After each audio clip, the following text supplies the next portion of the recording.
Okay, we are going to talk about the countdown to death. Okay, this is one of the, I actually learned this from a guy called Kant Tanswell. He's no longer with us, but he's a relatively famous coach out of SBG up in Manchester. And so often you see, this applies to chokes primarily, but so often, just go to your button again. So often you see when people are applying chokes, they go like this. Or they do, it's not working. Okay, sorry.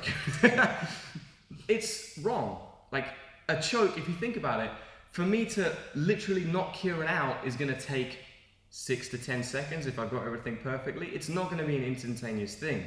So squeezing and immediately letting go, or squeezing for a second and letting go, it's not going to help me out. Okay, I need to let the choke do its job, and I need to let it work. And if you're doing like a strangle correctly, rather than like something that's pressing on the windpipe, so cutting off the blood to the brain, it's going to take a little bit of time, and they won't necessarily feel uncomfortable. So if we talk about the rear naked choke, because it's a very, very simple example here, I'm applying this position, okay? Now, when I start my squeeze, when I feel like I can apply the tension, I'm gonna slowly count to 10 in my head, and I'm gonna incrementally make it tighter and tighter. So I only start at like 20, 30%, okay? So here we go, I'm starting to squeeze. 1, it's getting a little bit tighter, a little bit tighter, a little bit tighter, a little bit tighter, and we go from there. And you saw it take maybe 4 or 5 seconds.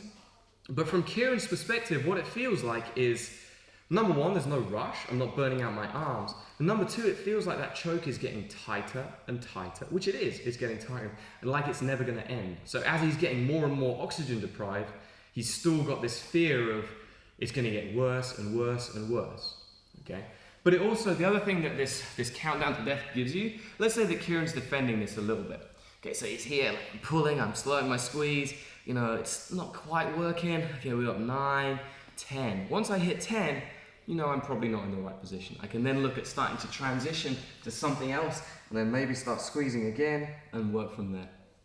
Okay, so by giving ourselves the time for the choke to work, it allows us, number 1, we're not gonna gas out our arms. Number 2, we have a great psychological benefit. And number 3, it gives us an indication of when we need to start looking at changing position. And that's really important in more complicated strangles. So things like head and arm chokes, for example. This way. If I'm setting up my head and arm choke, it's quite a complicated choke. I need to get everything right. I need to start falling off. And then it takes time for this strangle to work. If I rush too quickly or burn out my, squeeze on as tight as I can, you're probably not going to get it. Same with the triangle as well. It's another really great example when you're beginning in Jiu Jitsu. Like, when I shoot this triangle and I'm here, if Kieran's doesn't necessarily, I don't have the arm all the way over the top, we're in this position, I know that I can finish this, but it's going to take a little bit of time for it to work.